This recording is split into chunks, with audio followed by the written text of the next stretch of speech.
Eso es, música característica de conversación. Y a esta hora de este día viernes, compartimos la conversación junto a nuestro hermano Alberto González Meneses, a quien tenemos ya con nosotros aquí para saludar a toda nuestra audiencia, y damos también la bienvenida a quienes se han integrado a la sintonía a esta hora. Hola, hermana María Soledad, ¿Cómo un está, abrazo. mi hermano? Bien, gracias al Señor, este día frío, ¿cierto? Dicen sistema frontal, ¿eh? Pero agradecidos también por el tiempo. Todo, Sí, ¿cierto? Está pues sujeto bajo la mano poderosa del Señor, así que amén. Contentos por este nuevo día de vida, y saludos, ¿cierto?, desde acá, como siempre, a cada uno de nuestros hermanos y amigos auditores, y especialmente entiendo al pastor que no va a estar con nosotros. No va a aparecer en la camarita hoy día. Un abrazo donde él esté. Señor, Amén. le guarde. Sí, amén. Amén. Bueno, la conversación ha estado ya, ¿cuánto llevamos? Como un mes, ¿o no? ¿Más o menos? Parece que un poquito más. ¿Un poquito más? Parece que un poquito más, estudiando, ¿cierto?, esta norma, esta ley sobre matrimonio civil. Es el deseo en nuestro corazón que haya, o que esté siendo un tiempo de edificación, de aprendizaje por también cierto. en estas cuestiones, ¿cierto?, que no siempre tenemos la oportunidad de conversar, y reiteramos nuestra gratitud para con el Señor por este tiempo, este espacio, esta posibilidad que Él nos da de compartir con nuestros hermanos, acercar un poco esto que muchas veces se ve tan difuso, tan complejo de entender, como tiene que ver, ¿cierto?, analizar una norma. Gracias al Señor por esa oportunidad, sinceramente, agradecidos del Señor. Bueno, nuestros hermanos, él ha sido expresar su gratitud, porque en una orientación, y por cierto también muchos, no muchos, pero hay algunos que han abierto su corazón para compartir también de lo que están viviendo.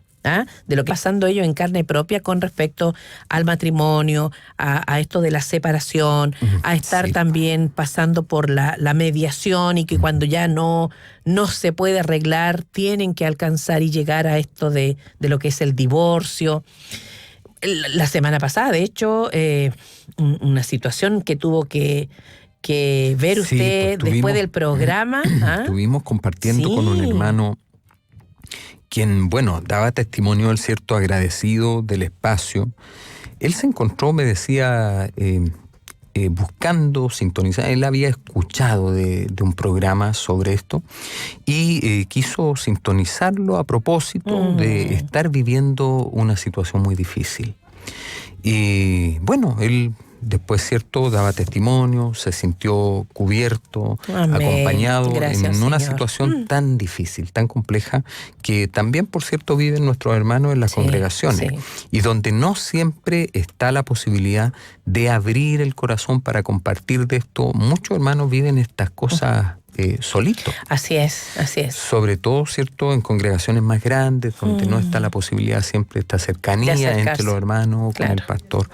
Y bueno, gracias al Señor también por esas oportunidades que Él nos da de poder servir, y como usted lo decía, con un consejo, una sugerencia, que los hermanos sientan de alguna manera que están siendo acompañados en el Señor. Amén. Sí. ¿Cuántas situaciones, cierto? Este tiempo hemos podido conocer, compartir de personas cercanas, de hermanos nuestros que viven.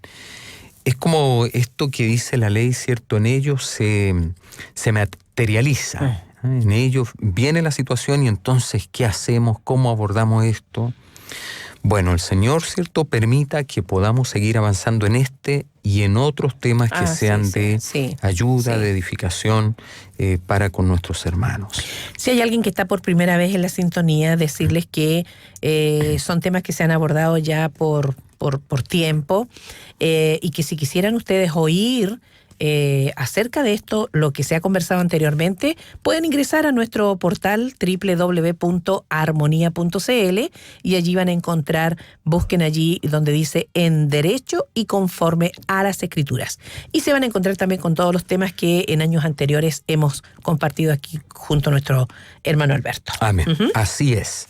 Bueno, y para entrar, ¿cierto?, en materia. Estamos examinando el capítulo 6. Pues usted me preguntaba cómo esto de lo... Sí, porque pues, en la Biblia, ¿cierto?, uno tiene los versículos, los capítulos, los libros. Claro.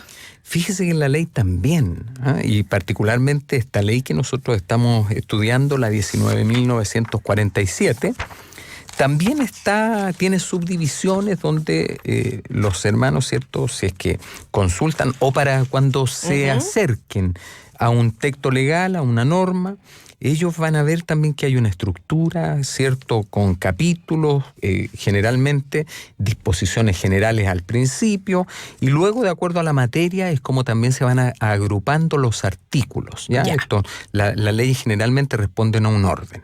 Entonces, en este minuto nosotros ya hemos avanzado hacia los artículos finales de esta ley y nos encontramos en el capítulo 6 acerca del divorcio, examinando puntualmente el artículo 54, que fue lo que vimos, ¿cierto?, en el programa anterior, respecto de las causales por divorcio culposo. Eso. Ya en eso estábamos mencionándolas. Dijimos, ¿cierto?, la ley hace una enumeración, pero que no es taxativa, sino que admite otro tipo de situaciones que no están expresamente señaladas aquí en la norma, pero que pudieran ser de la magnitud, de las características o de la gravedad, como aquellas que sí han sido expresadas acá. Y solamente para recordar, por ejemplo, dice, en cuanto al divorcio por culpa, esto es una falta imputable al otro cónyuge, entonces dice un atentado contra la vida o malos tratamientos graves contra la integridad física o psíquica del cónyuge o de alguno de los hijos. Una transgresión grave y reiterada de los deberes de convivencia, socorro y fidelidad propios del matrimonio.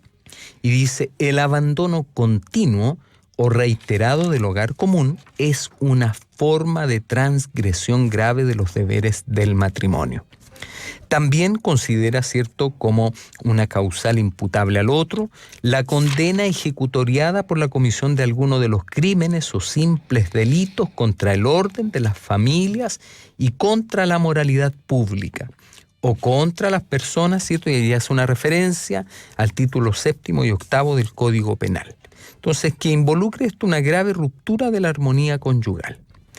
El número 4, que hicimos referencia al programa anterior, ¿cierto?, que hay un proyecto que busca derogar este numeral, que es la conducta homosexual como una causal para atribuirle al otro cónyuge la culpabilidad que definitivamente gatilla el divorcio. Yo sé que no podemos entrar en detalle porque tenemos que seguir avanzando, pero sí. ¿Es posible que se derogue? Claro, o sea, hoy día está con lo que hay una discusión, claro, ¿cierto?, este punto en el Congreso, justamente para buscar su derogación. Ajá. Y de llegar entonces a tramitarse y a salir aprobado, ya no sería... este numeral no sería causal. De divorcio, porque, correcto. Por lo menos de divorcio por culpa. Ajá, porque recordemos, claro, ¿cierto?, que aquí estamos dentro del divorcio por culpa. Entonces, al quitarse de acá, ¿cierto?, ya no se podría argumentar esta causal como para pretender un divorcio culposo, sino que tendría que esgrimirse en otro capítulo, en otro artículo de esta norma. Ajá. La número 5, el alcoholismo o drogadicción que constituya un impedimento grave para la convivencia armoniosa entre los cónyuges o entre estos y los hijos. Y finalmente el número 6, que lo alcanzamos a mencionar ya casi terminando el programa, que era la tentativa para prostituir al otro cónyuge o a los hijos. Y de esto, ¿cierto?, también hemos visto, sí, porque decíamos cómo a lo que podemos llegar nosotros, ¿cierto?, los seres humanos, hemos visto, ¿cierto?, cómo esta figura sí se ha materializado Lamentablemente, y eso lamentablemente ha sido noticia pública. Sí. Hasta ahí, cierto, el artículo 54, refiriéndose a la figura del divorcio por culpa. Luego, el artículo 55, que era el que usted avisaba que íbamos a estar examinando hoy día, refiere entonces la regla general, por decir de alguna manera, de esta ley, que es el divorcio por mutuo acuerdo, pero por la causal de cese de convivencia. Es decir, aquí las partes, ¿cierto?, han interrumpido la vida en común. Recordemos para estos efectos que precede o es contemporáneo a este acto la dictación de esta resolución que decíamos, ¿cierto?, en el registro civil, donde se avisa o se pone en evidencia que es el acta, en definitiva, el acta del cese de convivencia. Porque a partir de ahí se contabiliza el plazo que exige la ley para que los cónyuges se puedan divorciar. ¿Y ese plazo es de un...? Aquí lo vamos a ver porque lo menciona este artículo específicamente. Lo vamos a leer primero, luego lo vamos a explicar. Dice el artículo 55. Sin perjuicio de lo anterior, es decir, de la causal de divorcio por culpa, sin perjuicio de eso que está en el 54, el divorcio será decretado por el juez si ambos cónyuges lo solicitan de común acuerdo. ¿Se fija? Aquí nos plantea ya en que yo no le atribuyo culpa al otro, sino que juntos, ahora es costoso esto, porque lo que requiere es el ánimo de ambas personas en ponerse de acuerdo, y a veces cuando estamos en este nivel de complicaciones por distintas situaciones, por Dios que es difícil ponerse de acuerdo.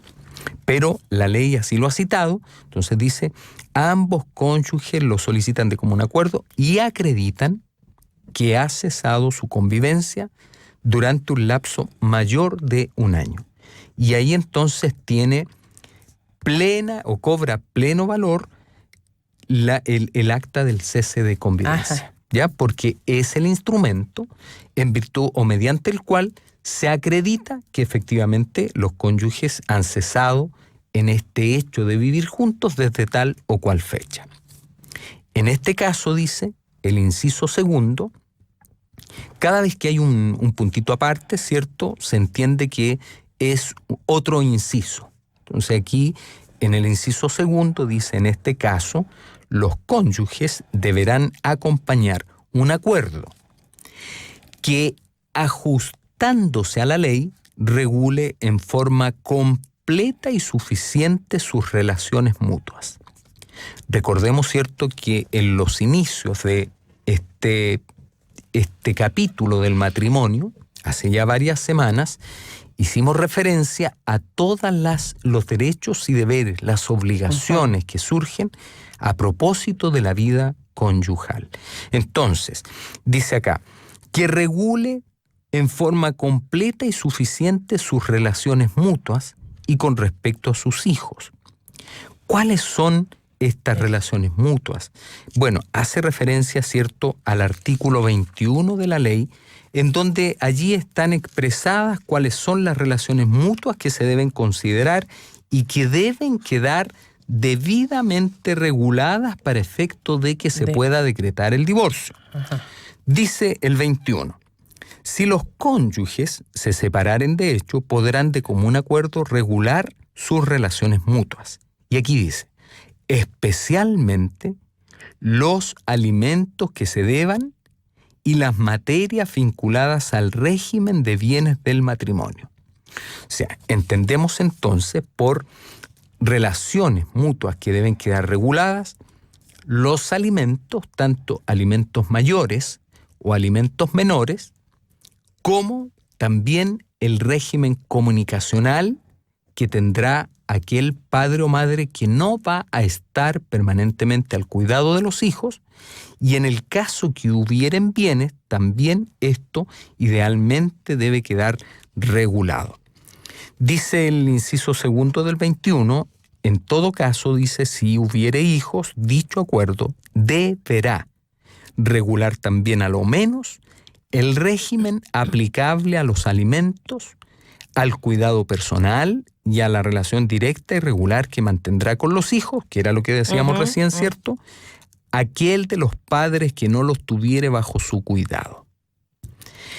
En este mismo acuerdo, los padres podrán convenir un régimen de cuidado, mostrar que el acuerdo que hemos alcanzado nosotros, ya sea para responder a nuestras obligaciones conyugales o respecto de los hijos, es suficiente. Por eso que esto se pone en conocimiento de un magistrado y es él en la sentencia el que va a dictaminar si el acuerdo realmente cumple con aquellas exigencias que establece la ley y por lo tanto si es que en ese caso es completo y suficiente y se declarará de esa forma.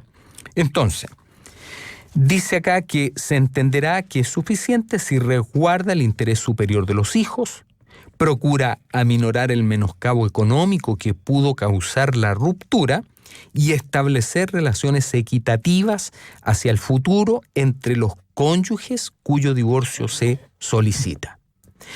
Esto que hemos leído en estos dos incisos del artículo 55 responde a la regla general, al divorcio solicitado de mutuo acuerdo por cese de la convivencia conyugal. ¿Ya? Ahora, en lo procedimental, para explicar aquí como entre paréntesis, ¿cierto? Se va a ingresar la demanda, el tribunal, también por regla general o de acuerdo a la normativa, dice que debieran, ¿cierto?, realizarse 2 audiencias.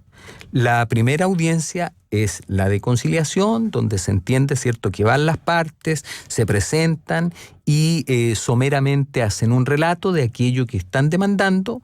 El juez toma conocimiento, verifica que esté todo en orden, ¿cierto?, que las pretensiones sean las correctas, que la demanda tenga el debido fundamento y luego se fija una segunda audiencia, que es la audiencia de juicio, donde ya se va a ventilar la prueba y todo lo demás.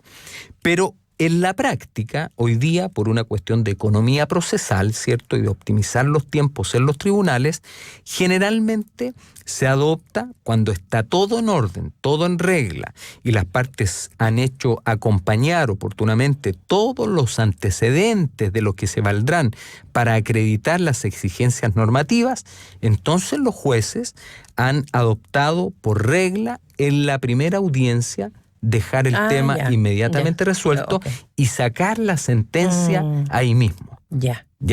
Y eso ha venido de alguna manera a favorecer, ¿cierto?, el tiempo, los plazos. ¿Para qué? Para que las partes queden divorciadas. Estamos hablando, ¿cierto?, de la mirada de la ley, aunque no lo dice expresamente acá, pero uno dice, si las partes no logran ponerse de acuerdo, pero se entiende que habrá lugar al divorcio cuando se verifique un cese efectivo de la convivencia conyugal durante el transcurso de a lo menos 3 años. 3 años. Es decir, si las partes no han logrado ponerse de acuerdo, entonces ahí estamos en la figura del divorcio unilateral, donde uno solo lo solicita y el otro es pasivo porque no quiere o porque no le interesa o porque terminaron en tal nivel de ruptura, ¿cierto?, que no se hablan y no se logran poner de acuerdo. Por lo tanto, pueden ser muchas otras causales, pero hay uno que sí quiere o sí necesita y por lo tanto lo pide y en ese caso tienen que ser 3 años. Del cese de la convivencia. Desde ahí en adelante se cuenta. ¿Y cómo computamos, cierto, este plazo? Ya lo dijimos, hoy día se exige el acta del cese de la convivencia entre las partes que debe ser emitido en el Servicio de Registro Civil y tal como lo hemos reiterado en varias oportunidades tiene que ser notificado a la otra parte. Porque casos, ¿cierto?, de hermanos que nos han escrito, dicen, mire, yo fui al Registro Civil, emití el acta del cese de la convivencia y me quedé esperando.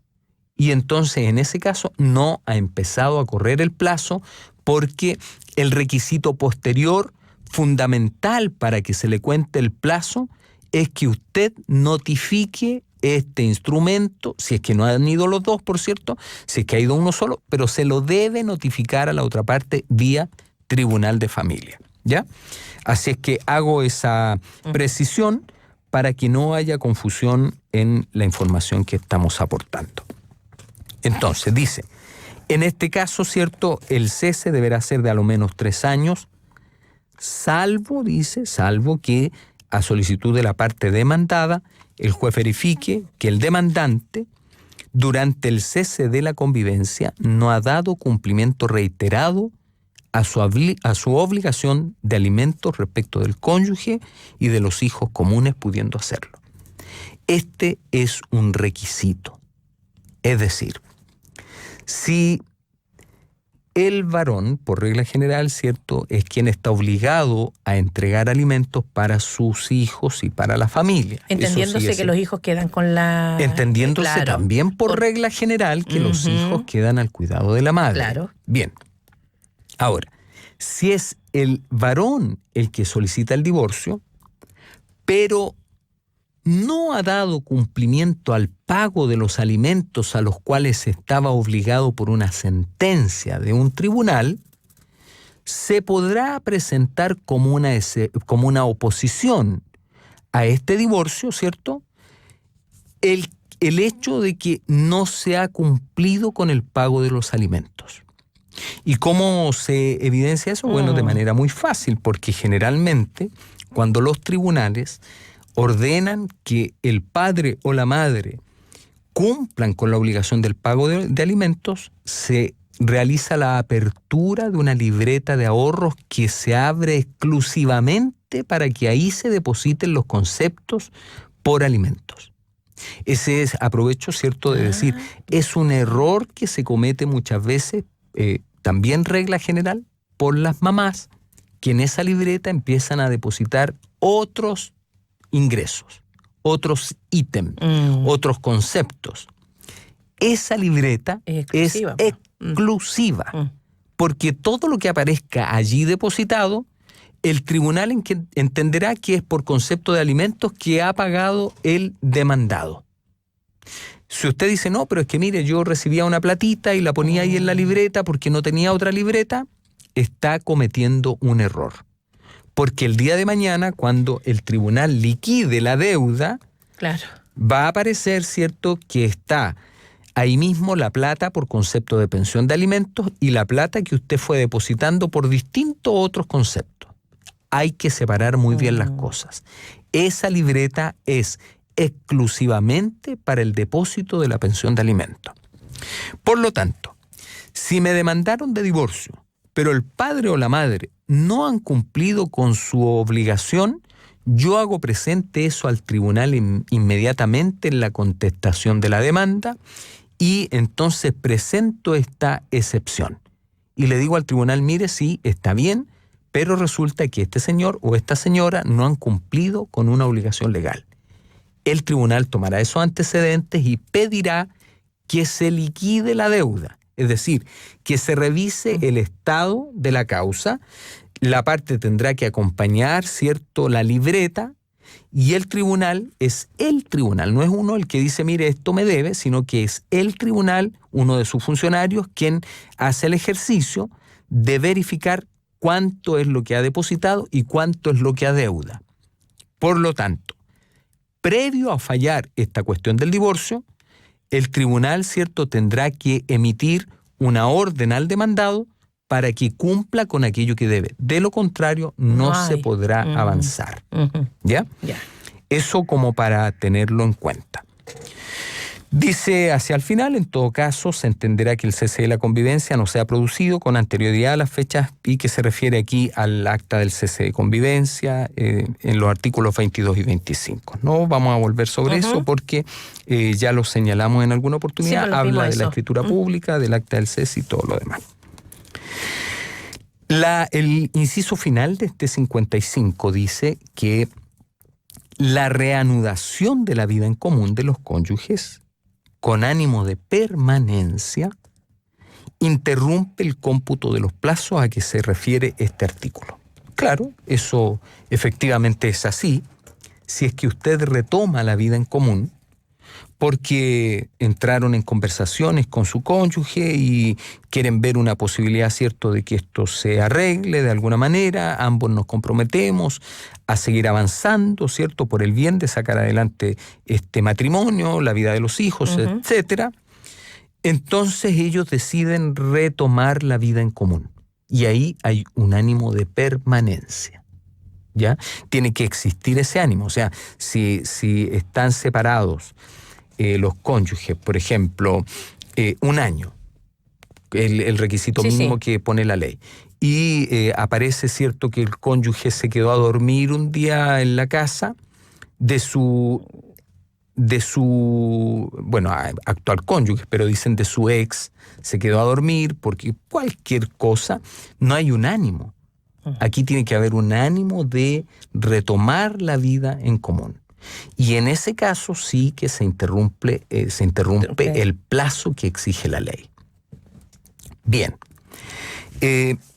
Luego la norma, ¿cierto?, que estamos revisando aborda algunos aspectos referidos a la titularidad y el ejercicio de la acción. Estimo, ¿cierto?, que no es necesario que entremos en eso porque son como aspectos muy básicos, están ahí, se pueden leer, tanto así que dice que esta acción de divorcio pertenece exclusivamente a los cónyuges, y eso es una cuestión bien de perogrullo, porque obviamente que son ellos quienes están en una situación de querer o no mantener la vida juntos y por ende de buscar o no esta figura del divorcio. ¿Aquí los hijos no tienen ninguna participación en esto? En cuanto a la decisión de los cónyuges, no. No los llama para que digan, ¿no?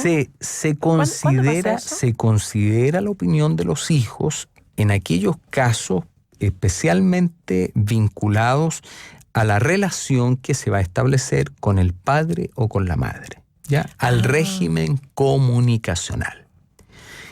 Hemos visto casos, ¿cierto?, de jóvenes que nunca lograron una relación íntima con su padre, especialmente en nuestra cultura, ¿cierto? No sé si ocurrirá esto en general, pero al menos en nuestra cultura, hemos entendido por generaciones que el hombre es el agente proveedor de recursos. Y eso nos ha generado tremendos problemas en cómo entendemos la familia, en cómo entendemos las relaciones, porque se le ha visto solamente como aquel que trabaja, pone la plata, se compran las cosas.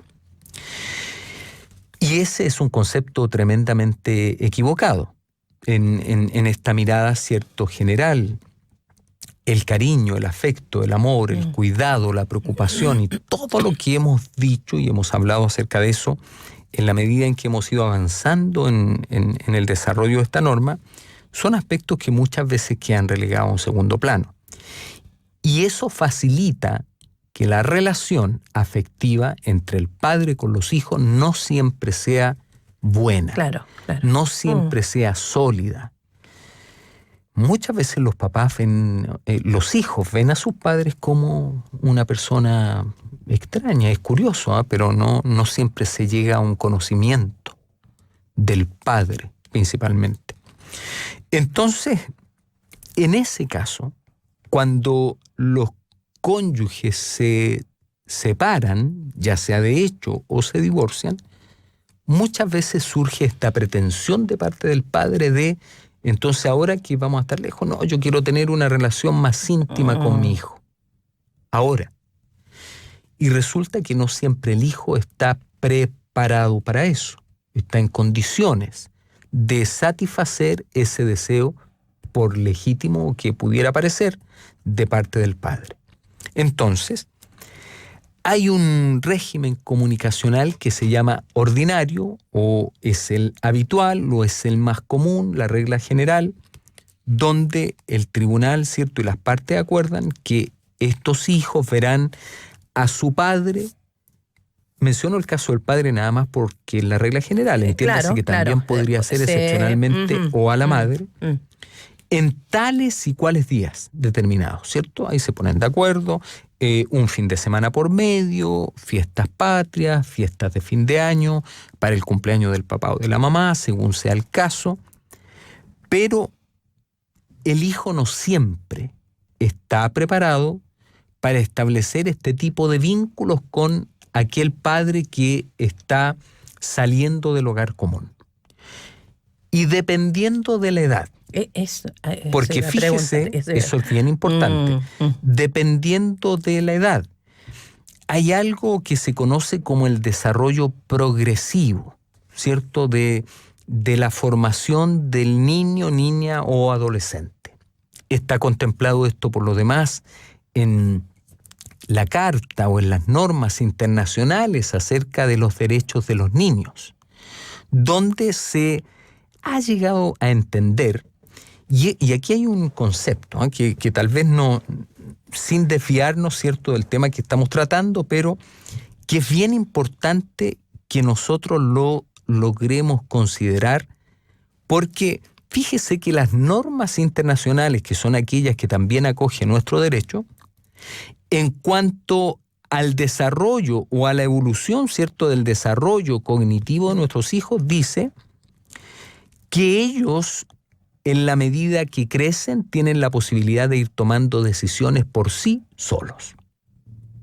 Y eso entonces es lo que se ha entendido en nuestra legislación, principalmente en materia de familia, donde dependiendo de la edad del niño, el tribunal lo podrá citar para conocer su opinión respecto a esta relación que se está estableciendo, ya sea con el padre o con la madre.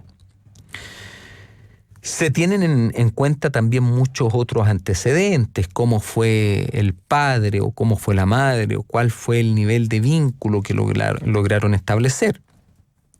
Pero en la medida, lo que en definitiva quiero que nos quede cierto, es que en la medida en que este niño crece, la ley ha entendido y el derecho internacional ha entendido y también nuestra legislación ha entendido que ellos pueden tomar decisiones por sí solos. Fíjese que cómo pudiéramos observar nosotros esto desde nuestra mirada, ¿cierto?, en el Señor. Sí, y más aún viendo cómo las leyes también de alguna manera están cada vez más bajando la edad para ciertas cosas, para otras sí, para una... Absolutamente. Entonces ahí se está jugando bastante con respecto a la edad de los chicos. Absolutamente. O sea, al punto, ¿cierto?, que los hijos... Mire, yo creo sinceramente que va a llegar un tiempo, a lo mejor soy muy pesimista en la mirada, pero en que nosotros los padres solamente vamos a ser el envase en el cual vienen estas criaturas.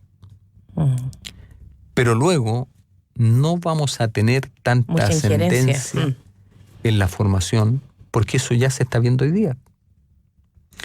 Hoy día el interés, ¿cierto?, de muchos estamentos, porque uno tiene que pensar qué es lo que se mueve atrás de esto, cuál es la corriente, dice la Escritura, de este mundo. Sí, pues. El ideal, ¿cierto?, es que nuestros niños sean formados de acuerdo a determinadas corrientes de pensamiento, que es una corriente universal, en un formato, ¿cierto?, que no es el formato que nosotros conocemos.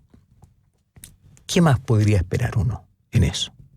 Entonces, hoy día es preocupante algunas situaciones que se dan, ¿cierto?, en torno al valor que puede tener la declaración de un hijo en contra de un padre o en contra de una madre.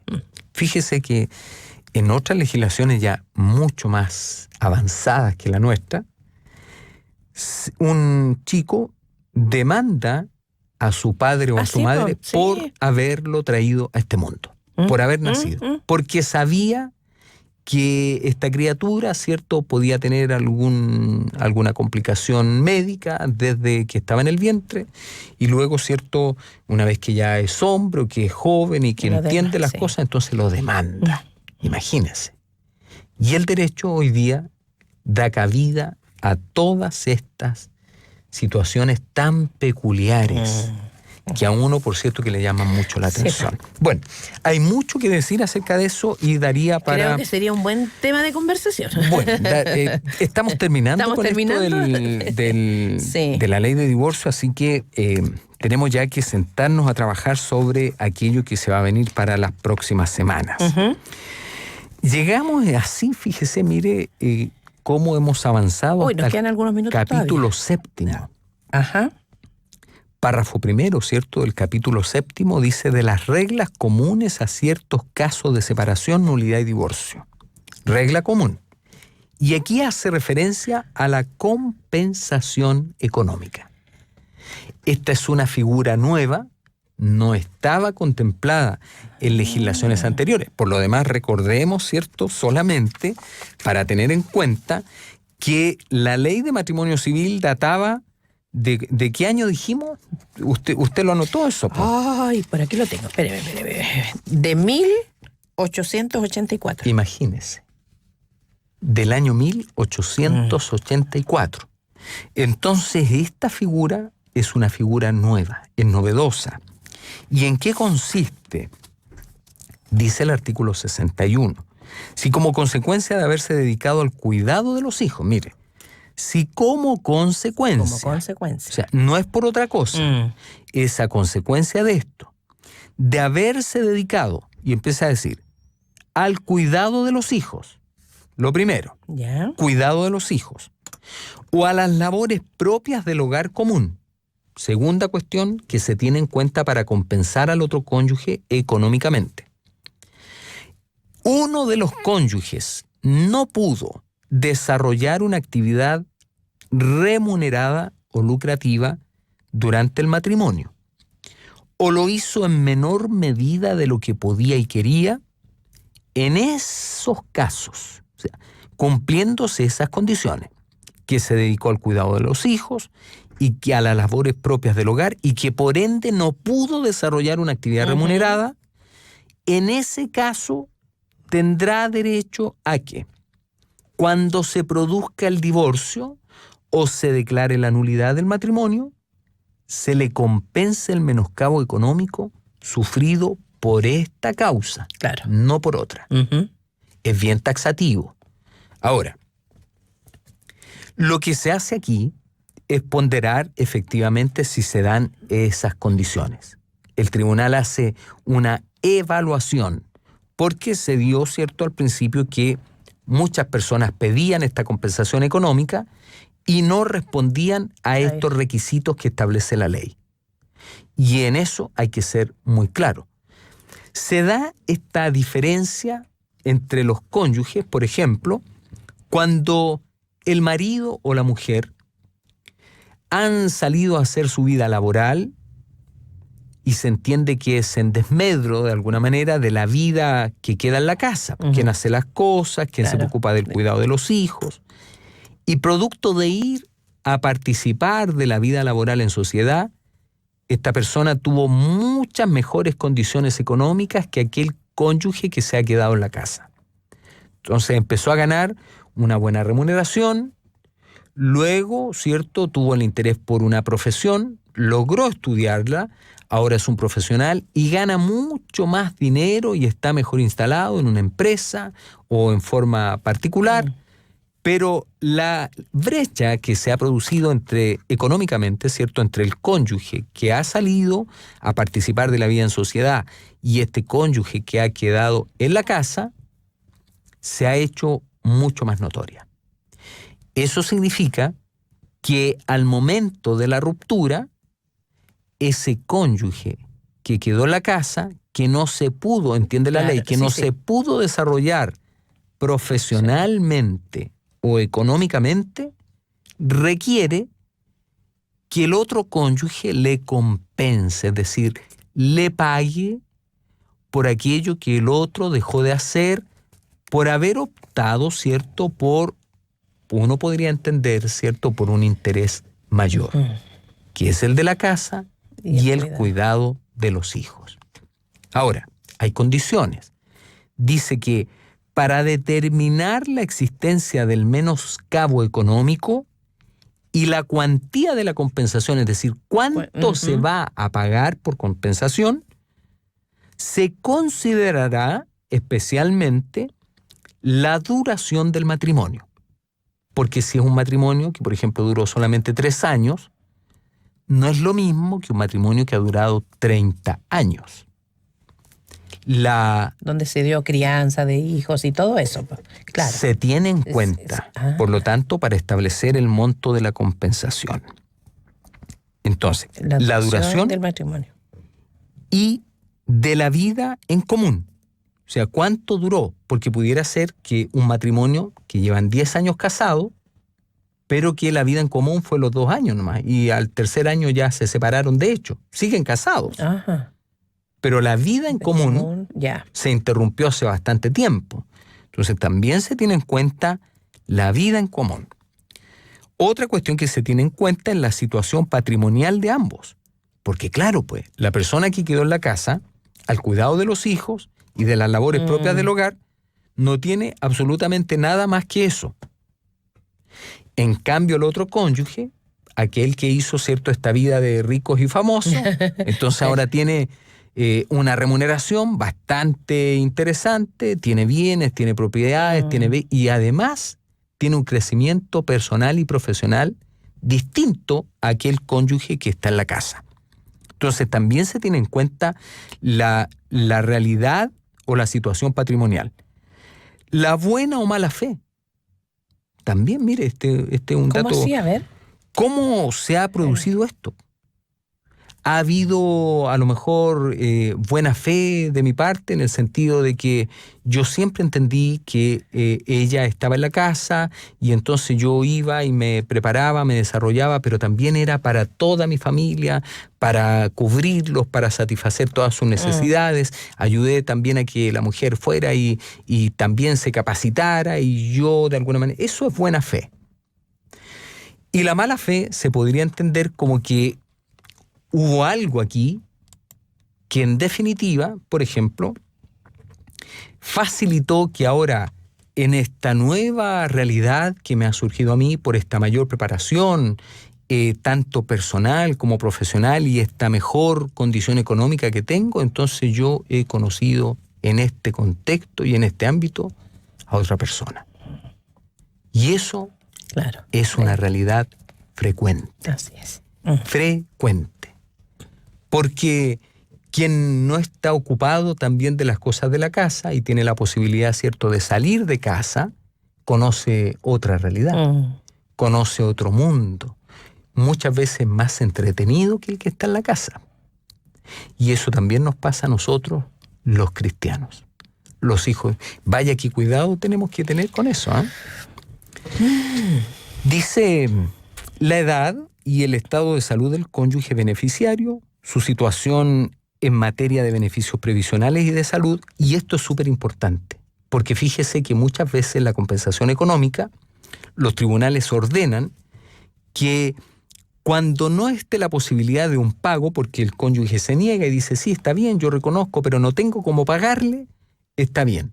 Entonces lo que ordena el tribunal es que de su ahorro previsional, de sus cotizaciones, de aquellas que ha juntado durante todos estos años, que se ha ido a trabajar por su cuenta solito, entonces de esas cotizaciones previsionales se transfiera una cantidad determinada a modo de cotizaciones previsionales del cónyuge que quedó en la casa.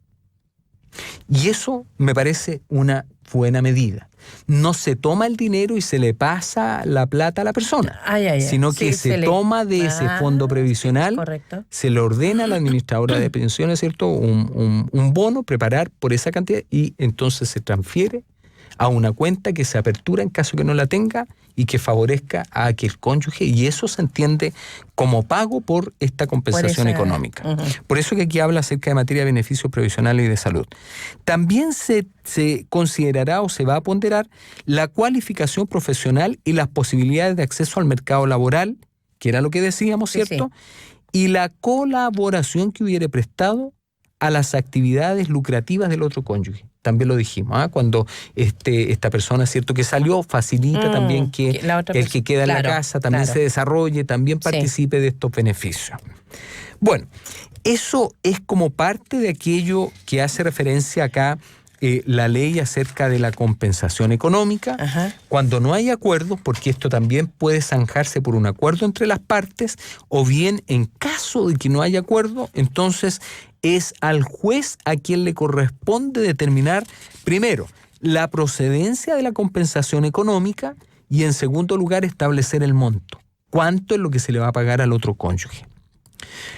Eso es, en términos generales, ¿cierto?, lo que podemos nosotros mencionar a propósito de esta etapa ya final de quiebre del matrimonio.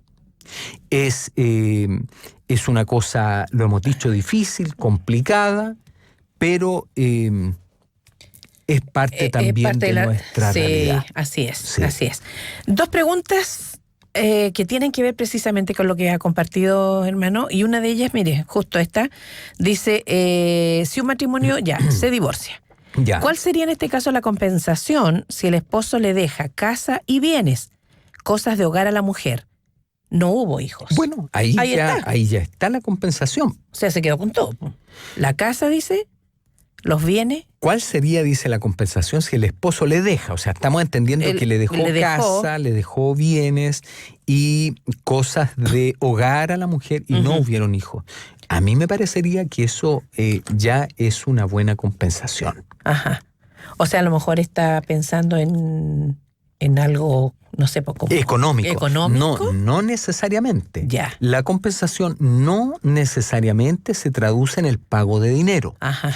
Puede ser una propiedad, parte de una propiedad que se deja a modo de compensación económica. Entonces, lo mismo, lo que decíamos, ¿cierto? El fondo de cotizaciones previsionales, claro, que se le transfiere, no es dinero que les están entregando a la persona, sino que son esos fondos que van a una cuenta de capitalización individual de aquel que se ha determinado que debe ser beneficiario de ello. Pero ¿y puede hacer uso, sí, de esos fondos? Por supuesto, pues en la oportunidad que corresponda va a tener ya ahí un colchoncito, un ahorro que lo puede seguir obviamente incrementando. Ajá. Por eso que si la norma decía todas aquellas cosas que va a tener en cuenta el tribunal. Ajá, ya. A ver, una auditora dice que hizo el cese de convivencia en Carabineros y consulta si le servirá la fecha al igual. No. ¿Registro civil? No. En Carabineros lo que hace Carabineros es tomar una constancia generalmente o bien una denuncia en el caso que estemos hablando, por ejemplo, de la comisión de un acto que constituya violencia intrafamiliar. ¿Ya? En ese caso se toma una denuncia, pero si es una mera constancia, lo que se exige hoy día es el acta del cese de convivencia. O sea, no es suficiente que vaya, por ejemplo, y diga, ¿sabe qué? Mi esposo dejó el hogar, yo quiero dejar constancia que a partir de este día él dejó mi hogar. Le sirve para. Pero no es suficiente. Ya. Porque lo que se ha entendido como un elemento suficiente para estos casos es el acta del cese de la convivencia. Ya. Recuerde que por ahí, ¿cierto? El artículo 22 de esta ley dice: el acuerdo que conste por escrito en alguno de los siguientes instrumentos otorgará fecha cierta al cese de la convivencia. Y los menciona, dice, una escritura pública o un acta extendida y protocolizada ante notario público. Y ahí también entra el acta del cese de la convivencia. Porque lo dice la letra B, dice el acta extendida ante un oficial del registro civil y una transacción, o sea, un acuerdo de todas aquellas materias que dijimos y que ha sido aprobado por el tribunal. No menciona aquí una constancia ante Carabineros ni nada por el estilo. Ya. Va a servir de apoyo complementario a todo lo demás que yo pueda acompañar como medio de prueba. Ya. Pero no es lo que... No es determinante. Determinante, esa es la palabra. No. Muy bien. ¡Wow! No. Alcanzamos a hacer las preguntitas, ¿ah? De todas maneras, si usted quedó con alguna duda, porque creo que aquí ya hicimos el cierre de... Bueno, ¿o no? Estamos, ¿cierto?, en la parte final de la ley. Y yo creo que sí, porque fíjese que después lo que hace esta norma es referencia, ¿cierto?, a otros cuerpos normativos que son modificados a propósito de esta ley. Por lo tanto, eso obviamente que no lo vamos a estar examinando. Ya. Ok, entonces, hemos terminado este ciclo, digamos, con respecto a lo que dice la ley. Con respecto a lo que dice la ley, justamente. ¿Y qué es lo que nos falta? Sí. Bueno, debiéramos tener, ¿cierto?, un cierre conforme, como dice el... Sí, pues como es el título. El nombre del programa. Claro. Pues hemos visto en derecho. Ajá. Ahora nos falta conforme a la Escritura. Correcto. Así que va a ser bueno que se sume, ¿cierto?, el pastor. Seguro. En el próximo capítulo. En el próximo capítulo, que será, Dios mediante, el próximo viernes para seguir conversando. Muchas gracias por la orientación. Dios les bendiga. Una de las hermanas que preguntó, agradecida por la respuesta inmediata que se le entregó. Iba a decir de que si hay consultas, envíenlas a través del WhatsApp. Y nosotros se las hacemos llegar ahí a nuestro hermano Alberto, y no se olviden de ir y revisar, porque también ahí en el espacio que está en nuestra página web, ahí hay preguntas y respuestas también, en general, de varios temas. Tengo varias pendientes, las hemos ido acumulando, así que ya luego se las voy a hacer llegar a nuestros hermanos para que la puedan cargar también en la plataforma y que está al servicio de nuestros hermanos. Excelente, pues. Muy bien. ¿Será hasta el próximo viernes, hermano Alberto? Un abrazote, ¿cierto? Ánimo para este día. Amén. El Señor nos ayude y será hasta la próxima. Igualmente, bendecido. Amén.